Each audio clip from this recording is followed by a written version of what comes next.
Imagine that this folder is a dimensional plane. Now, assuming that it is no height and no depth, what would this mean? It would mean that it's a one-dimensional world.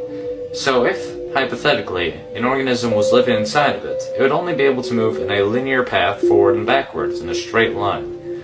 Now, if we go to the second dimension, we have two dimensions. We have width and we have length. So hypothetically, if an organism lived inside of here, then it would be able to move up, down, left, right, and anywhere else in between. And a two-dimensional world is comprised of an infinite series of one-dimensional worlds stacked upon each other. Just as our three-dimensional world, which has depth and length and height, is comprised of an infinite series of two-dimensional worlds. So, now that I have stacked many folders upon each other, we have three dimensions. We have depth, we have length, and we have width.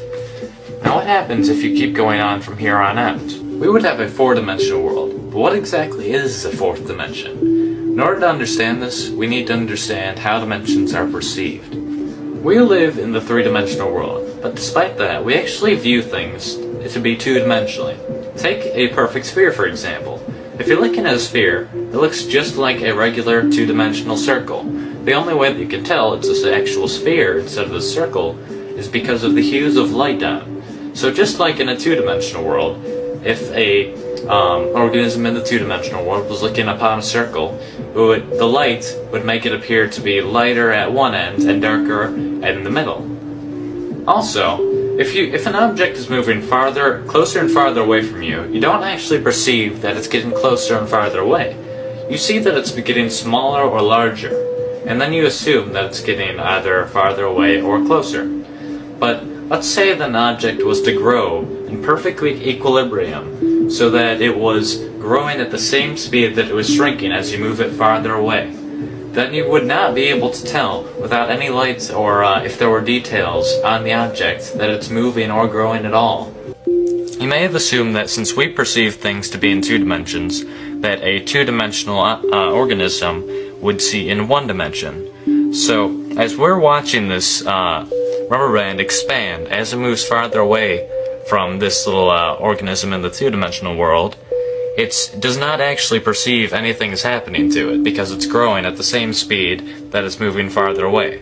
But since we can actually see it from the three-dimensional world and perceive things to be in two dimensions, we can see things for how they actually are.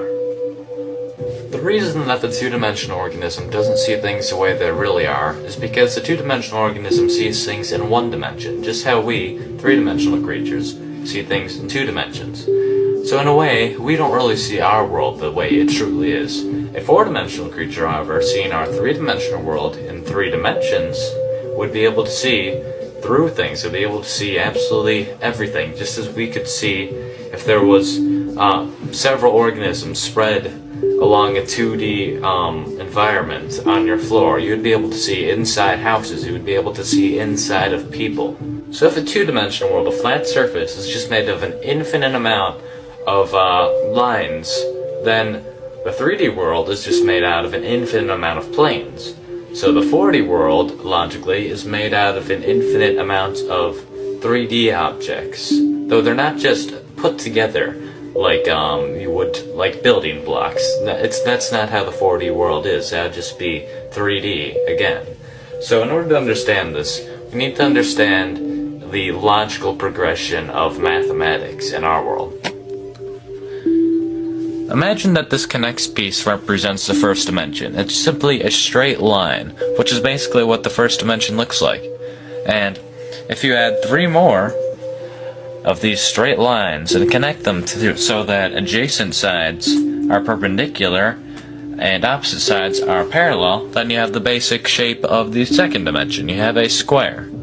Now if you keep going from here and you add it so that there's a total of 4 squares, and all adjacent sides are perpendicular, and all opposite sides are parallel, then you end up with, obviously, a cube.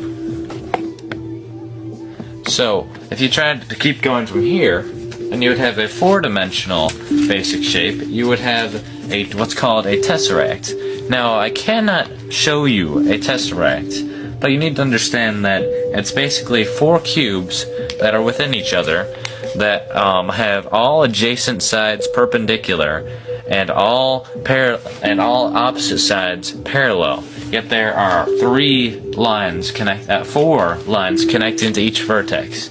So a tesseract would look somewhat like this picture. Now that's not exactly what it looks like, because this is a 2-dimensional depiction, and obviously not all of the lines are straight. So I cannot show you what a tesseract actually looks like, because we cannot perceive things in the 3rd dimension. You cannot even imagine what a tesseract looks like. You cannot in your mind picture the 4th dimension or a 4th dimensional shape. And you can keep going on from the 4th dimension even. You can go to the 5th dimension, the 6th dimension, the 71st dimension. It doesn't matter. Theoretically, there are an infinite amount of spatial dimensions. A common misconception of the 4th dimension is that the 4th dimension is time.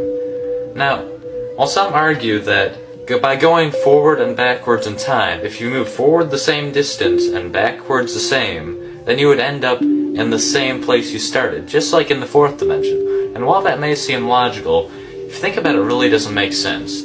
If you imply that the 4th dimension is actually time, well, first of all, time is not spatial. There's a difference between space and time, quite obviously. And assuming that all dimensions are according to a pattern, then that doesn't really make sense either, because saying the 4th dimension is time, every dimension has time in it. So that would mean that the 4th dimension is special in some way, which doesn't really make any sense. Another reason this doesn't make sense is that we very, very, very slightly travel through time whenever we move due to the distance that light takes to get to our body. Now, if a group of astronauts were to get in a spaceship and they were to go very, very, very close to the speed of light, then they went around in this impossible, nearly the speed of light spaceship for a few months, and then afterwards they returned to Earth. They would find that Earth had actually progressed a few years, so they had moved forward in time by moving that quickly. Another interesting concept involving the 4th dimension is that many physicists and even mathematicians may say that the dimensions are very, very slightly curved, because if you really think about it, nothing can be truly, absolutely infinite. So imagine that the 1st dimension, the line, is just very, very slightly curved, so that after a very long time, it will end up creating a circle.